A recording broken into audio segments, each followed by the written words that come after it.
Hello guys, my name is Pavan Nagar and हमारी बात चल रही थी cell injury due to free radical. इस टॉपिक पर बात चल रही थी।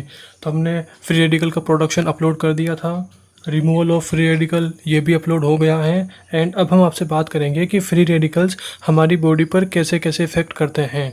और इफ़ेक्ट्स में भी क्या पढ़ेंगे, तीन चीज़ें कि फ्री रेडिकल हमारी सेल की मेम्ब्रेन को डैमेज करते हैं, प्रोटीन डैमेज करते हैं एंड डीएनए डैमेज करते हैं। तो इन तीनों की बात करेंगे हम इस वीडियो में। ओके, तो एंड अब आते हैं हमारे मेन पॉइंट्स पर। तो देखिए, सबसे पहले मैं बात कर रहा हूँ मेम्ब्रेन डैमेज की। MEMB मतलब मेम्ब्रेन, DAM है मतलब डैमेज। एंड देखिए, मेम्ब्रेन डैमेज के नीचे मैंने लिख रखा है लिपिड पेरोक्सीडेशन। मतलब ये कि जो मेम्ब्रेन डैमेज वाला पॉइंट है उसमें भी मेन पॉइंट क्या है, लिपिड पेरोक्सीडेशन। मतलब कि आपको ये ध्यान रखना है कि जो फ्री रेडिकल होते हैं वो क्या करवाते हैं, वो करवाते हैं लिपिड का पेरोक्सीडेशन। एंड सेल में जहाँ जहाँ लिपिड होता है वहाँ वहाँ ऑफ कोर्स लिपिड का पेरोक्सीडेशन होगा। एंड सेल में कहाँ कहाँ लिपिड होता है, सेल में ऑफ कोर्स सेल मेम्ब्रेन में लिपिड होगा। एंड सेल का जो साइटोसोल होता है उसमें भी लिपिड होता है। तो दोनों जगह सेल मेम्ब्रेन में और साइटोसोल में दोनों जगह लिपिड है। तो दोनों जगह फ्री रेडिकल क्या करा देंगे, लिपिड का पेरोक्सीडेशन करा देंगे। तो मेन पॉइंट क्या ध्यान रखना है कि फ्री रेडिकल लिपिड पेरोक्सीडेशन कराते हैं एंड सेल मेम्ब्रेन में भी लिपिड होता है इसीलिए। एंड मैंने देखा कि जो लिपिड पेरोक्सीडेशन है, देखिए यह this is a topic of biochemistry. मतलब आप इसे बायोकेमिस्ट्री में ही पढ़ते हैं, आप पैथो में भी पढ़ेंगे क्योंकि पैथो भी हम पढ़ ही रहे हैं। तो इसकी टोटल 3 स्टेप होती है कि कैसे लिपिड की प्रोसेसिंग की पूरी 3 स्टेप होती है कि कैसे लिपिड का पेरोक्सीडेशन होता है। सबसे पहले होगी initiation, then propagation, then termination. Okay, इन 3 स्टेप में होता है लिपिड का पेरोक्सीडेशन सीक्वेंस है। तो देखिए, इन तीनों को समझने के लिए हम आपको यहाँ पर एक रिएक्शन दिखा रहे हैं। ये पूरी की पूरी रिएक्शन, ओके, ये रिएक्शन है, सॉरी, पूरी की पूरी। अब आप इसको समझिए। देखिए, सबसे पहले मैंने यहाँ पर देखिए R, उसके बाद देखिए एक फ्री रेडिकल ड्रॉ कर रखा है यहाँ पर। देखिए दिस इज लिपिड, सॉरी, यहाँ पर एक लिपिड ड्रॉ कर रखा है R, फिर सिंगल बॉन्ड, फिर मतलब देखिए R, ये एक लिपिड ड्रॉ कर रखा है जो कि है अनसेचुरेटेड। अनसेचुरेटेड यानी कि इसमें डबल बॉन्ड प्रेजेंट है। एंड जो ये अनसेचुरेटेड लिपिड है ये किससे रिएक्शन करता है, हाइड्रोक्सिल फ्री रेडिकल। तो इन दोनों के रिएक्शन से क्या हुआ, पानी निकल गया। क्यों, क्योंकि देखिए हाइड्रोक्सिल फ्री रेडिकल ये खुद फ्री रेडिकल है, इसके पास अनपेयर इलेक्ट्रॉन है, तो ये क्या होगा, highly reactive, highly unstable. And उसके बाद देखिए यहाँ पर देखिए डबल बॉन्ड के जस्ट पास एक हाइड्रोजन प्रेजेंट है जो कि मैंने रेड कलर से अंडरलाइन कर रखा है। तो ऑफ कोर्स ये हाइड्रोजन भी क्या होगा, रिएक्टिव होगा। तो लिपिड का रिएक्टिव हाइड्रोजन जो कि डबल बॉन्ड के पास है और हाइड्रोक्सिल फ्री रेडिकल ये भी रिएक्टिव है, दोनों आपस में रिएक्शन करेंगे और पानी निकल जाएगा। एंड फाइनली हाइड्रोजन यहाँ से निकलकर यहाँ पर क्या बनेगा, लिपिड फ्री रेडिकल। ये क्या था, this is unsaturated lipid. Unsaturated क्यों बोला, क्योंकि इसमें डबल बॉन्ड है। ये क्या बन गया, हाइड्रोक्सिल फ्री रेडिकल से, हाइड्रोक्सिल फ्री रेडिकल से जैसे ही अनसेचुरेटेड लिपिड ने रिएक्शन किया क्या बन गया, लिपिड फ्री रेडिकल। तो इसी स्टेप को कि इन दोनों की रिएक्शन जिससे पानी निकला और फाइनली लिपिड फ्री रेडिकल बना, इसे ही क्या बोलते हैं, number first step. Number first step यानी कि इनिशिएशन ऑफ लिपिड पेरोक्सीडेशन। उसके बाद देखिए ये वाली स्टेप और ये वाली स्टेप, इन दोनों स्टेप को हम एक साथ क्या बोलते हैं, नंबर 2 स्टेप यानी कि प्रोपोगेशन स्टेप। ओके, तो देखिए इसके बाद क्या होता है, लिपिड फ्री रेडिकल ऑक्सीजन से रिएक्शन करता है। ओके, एंड ऑक्सीजन से रिएक्शन करने के बाद जो ऑक्सीजन है यहाँ पर, जहाँ पर ये फ्री रेडिकल बना है, जिस कार्बन पर फ्री रेडिकल बना है वहाँ आकर अटैच हो जाती है। तो देखिए आफ्टर लिपिड फ्री रेडिकल से हमने ऑक्सीजन ऐड करवाई एंड फाइनली देखिए यहाँ पर आके O2 ऐड हो गया। देखिए ना, O2 ऐड हो गया ना, ये पूरा का पूरा क्या है, फैट है, फैट या लिपिड है। ओके, एंड इस स्ट्रक्चर को अब क्या बोलेंगे, इस स्ट्रक्चर को बोलते हैं हम लिपिड पेरोक्सिल रेडिकल। ये लिपिड था, ये लिपिड फ्री रेडिकल था, this is lipid peroxy radical. लेकिन मेन बात ये है कि ये भी फ्री रेडिकल है, ये भी फ्री रेडिकल है, तो ये भी हाईली अनस्टेबल होगा, ये भी हाईली अनस्टेबल होगा। अगर हाईली अनस्टेबल होगा तो मोर रिएक्टिव होगा, किसी न किसी से रिएक्शन करेगा। तो जो लिपिड पेरोक्सिल रेडिकल होता है ये रिएक्शन करता है वापस इसी से, वापस ये लिपिड से रिएक्शन करेगा। एंड इन दोनों के रिएक्शन से जो लिपिड पेरोक्सी रेडिकल है वो इसका रिएक्टिव हाइड्रोजन, लिपिड का रिएक्टिव हाइड्रोजन जो कि डबल बॉन्ड के जस्ट पास है, इसको लेके भाग जाएगा। तो लिपिड पेरोक्सी रेडिकल ने लिपिड का हाइड्रोजन लिया और लेके भाग गया और क्या बन गया, लिपिड पेरोक्साइड। देखिए पर ऑक्साइड, इसको काट देना, लिपिड पेरोक्साइड। देखिए ना, double bond O double bond OH, okay. तो ये क्या बन गया, this is lipid peroxide. End of course जो लिपिड का रिएक्टिव हाइड्रोजन हट गया, लिपिड का रिएक्टिव हाइड्रोजन हमारा लिपिड पेरोक्साइड रेडिकल लेके भाग गया, तो ऑफ कोर्स यहाँ पर वापस क्या बन जाएगा, लिपिड फ्री रेडिकल बन जाएगा। मतलब क्या, मतलब जो सेकेंड वाली स्टेप है इसमें आपको दो चीज़ें दिखी होगी अगर आपने फोकस किया हो तो, कि लिपिड फ्री रेडिकल मतलब लिपिड फ्री रेडिकल ने जब ऑक्सीजन से रिएक्शन किया तब भी फ्री रेडिकल बना, एंड जब इस फ्री रेडिकल ने वापस लिपिड से रिएक्शन किया तब भी फ्री रेडिकल बना। क्या बोला कि इस स्टेप में भी फ्री रेडिकल बन रहा है, इस स्टेप में भी फ्री रेडिकल बन रहा है। End of course lipid free radical मतलब यही आ गया, वापस यही यहाँ आएगा, वापस ऑक्सीजन से रिएक्शन करेगा और वापस फ्री रेडिकल बनेगा। वापस फ्री रेडिकल बनेगा, हाईली अनस्टेबल, फिर से रिएक्शन करेगा एंड फिर से लिपिड फ्री रेडिकल बनेगा, एंड लिपिड फ्री रेडिकल फिर वापस ऑक्सीजन से रिएक्शन करेगा एंड वापस फ्री रेडिकल बनेगा जो कि हाईली अनस्टेबल होगा एंड वापस फिर से रिएक्शन करेगा। मतलब कि ये रिएक्शन एक टाइप से चेन रिएक्शन है नंबर 2 वाली। क्यों? क्योंकि इसमें हर रिएक्शन में इसके बाद भी फ्री रेडिकल बन रहा है, इसके बाद भी फ्री रेडिकल बन रहा है जो कि हाईली अनस्टेबल है। तो ऑफ कोर्स ये रिएक्शन एक के बाद एक चेन के एक के बाद एक चलती रहेगी। मतलब एक टाइप से क्या है, this is chain reaction. Chain reaction किन्हें बोलते हैं, जो कभी ख़त्म होने का नाम ही न ले, चलती ही रहे, ऑटोमेटिक चलती रहे। और उसके बाद देखिए ये रिएक्शन ऑटोमेटिक चल रही हैं। ऑटोमेटिक कैसे, कि इससे फ्री रेडिकल बना, हाईली अनस्टेबल है तो लिपिड से रिएक्शन करके वापस फ्री रेडिकल बना। तो इसमें कोई हमें कैटलिस्ट की जरूरत, मतलब किसी उत्प्रेरक की, किसी कैटलिस्ट की ज़रूरत नहीं पड़ रही। क्यों? क्योंकि देखिए ना, खुद प्रोडक्ट ही हाईली अनस्टेबल है, हाईली रिएक्टिव है, तो खुद प्रोडक्ट ही ज़बरदस्ती कर रहा है उससे दूसरों से कि यार मुझसे रिएक्शन करो, मैं हाईली अनस्टेबल हूँ। तो ऑफ कोर्स इसमें कोई कैटलिस्ट की ज़रूरत नहीं पड़ रही, खुद प्रोडक्ट ही हाईली अनस्टेबल है जिससे रिएक्शन हो रही है।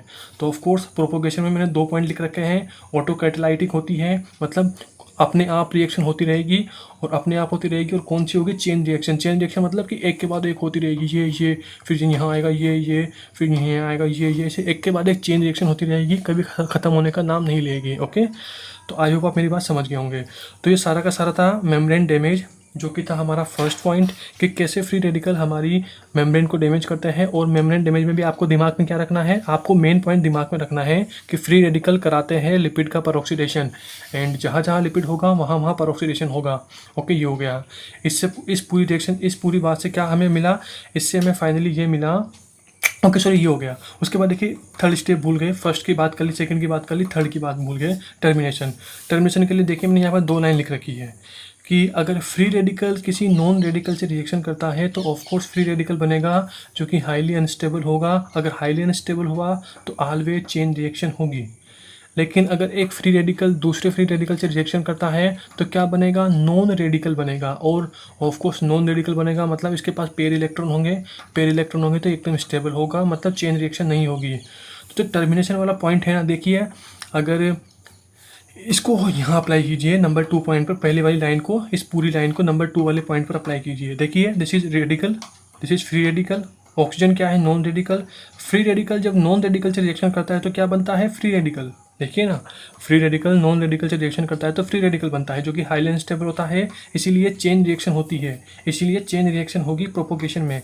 और यहाँ खुद देखिए फ्री रेडिकल नॉन रेडिकल से रिएक्शन कर रहा है, फ्री रेडिकल नॉन रेडिकल से रिएक्शन कर रहा है, फ्री रेडिकल नॉन रेडिकल से रिएक्शन कर रहा है। तो ऑफकोर्स क्या बन रहा है, ऑलवेज फ्री रेडिकल बनेगा। देखिए ना, लिपिड फ्री रेडिकल मतलब प्रोपोगेशन वाली स्टेप एक के बाद एक चलती रहेगी, ऑटो कैटेलिक है, अपने आप चलती रहेगी, कोई कैटलिस्ट की ज़रूरत नहीं है क्योंकि खुद प्रोडक्ट ही हाईली अनस्टेबल है।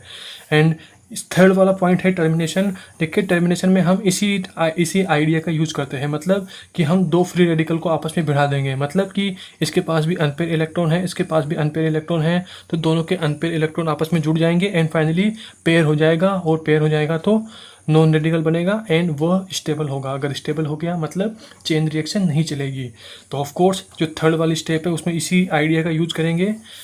टर्मिनेशन ऑफ लिपिड परऑक्सीडेशन में क्या करेंगे, 2 फ्री रेडिकल की रिएक्शन करवाएंगे ताकि हमारी लिपिड परऑक्सीडेशन की जो प्रोसेस है, जो स्टेप्स है, वह ख़त्म हो जाए। ओके, ये हो गया।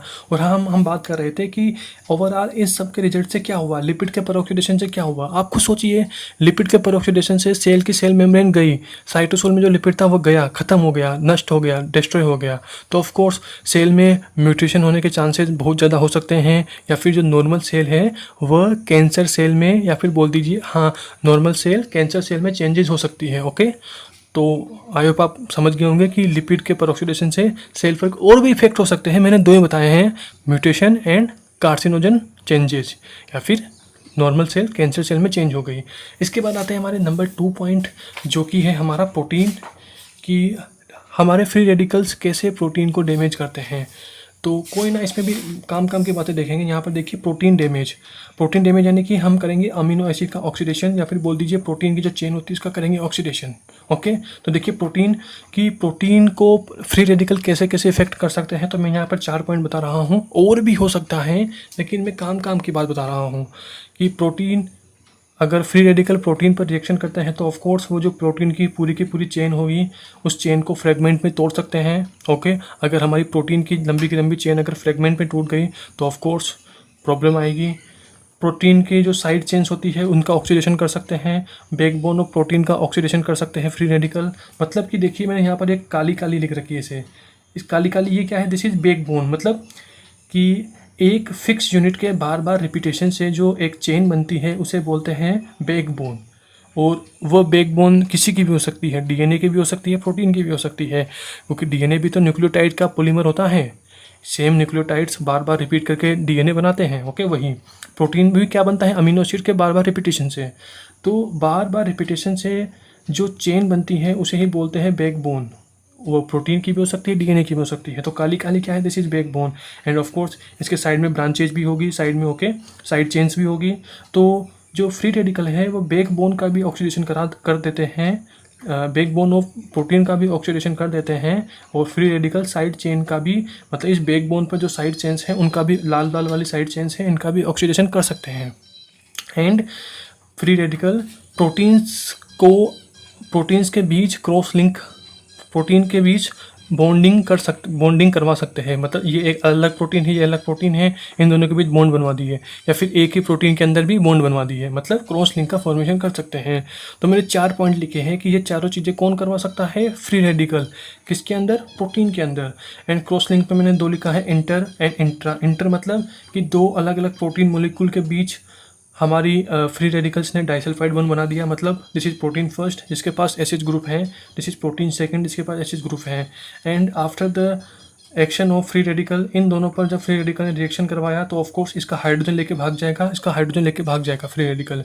इन दोनों का हाइड्रोजन लेके भाग गया तो ऑफ कोर्स इन दोनों प्रोटीन के बीच डाइसल्फाइड बॉन्ड बन गया। और ये किसने बनाया, हमारे फ्री रेडिकल ने, जो कि हार्मफुल है। अभी बताते हैं क्या इफेक्ट होगा फिर।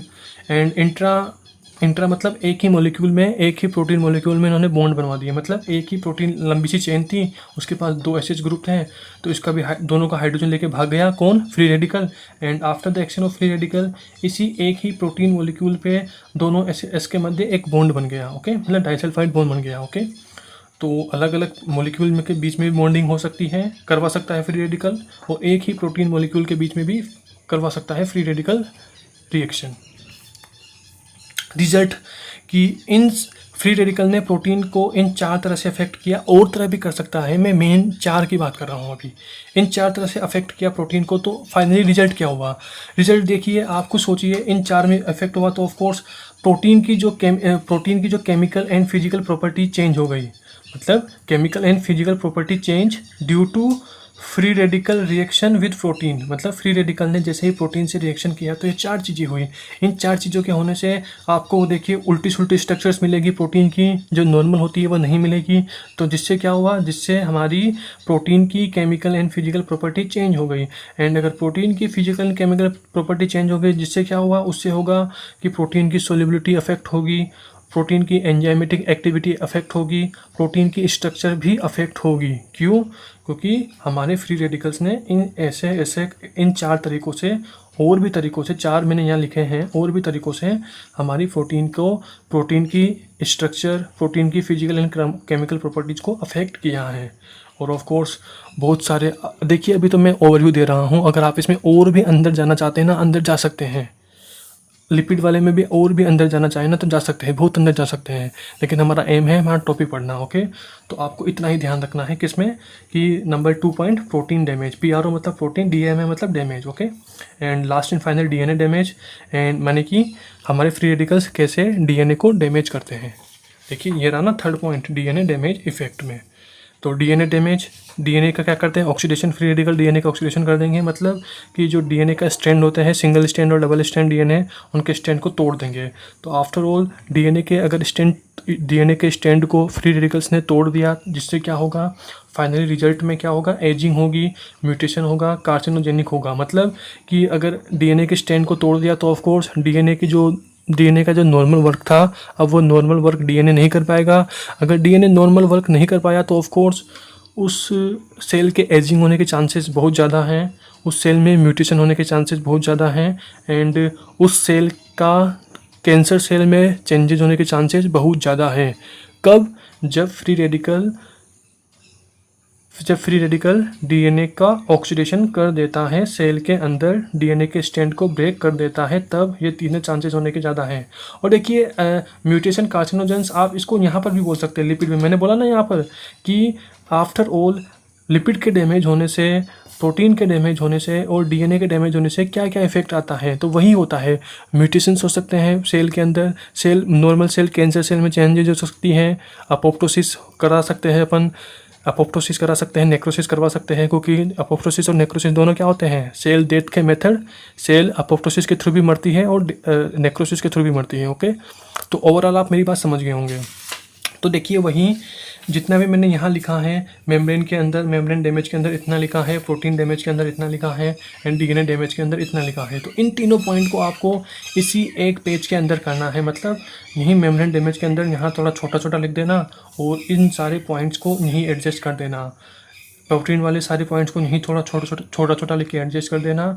DNA डैमेज के सारे पॉइंट्स को यहीं छोटा छोटा लिख के एडजस्ट कर देना, क्योंकि देखिए हमारा एम है ईच टॉपिक को 1 पेज के अंदर लाना।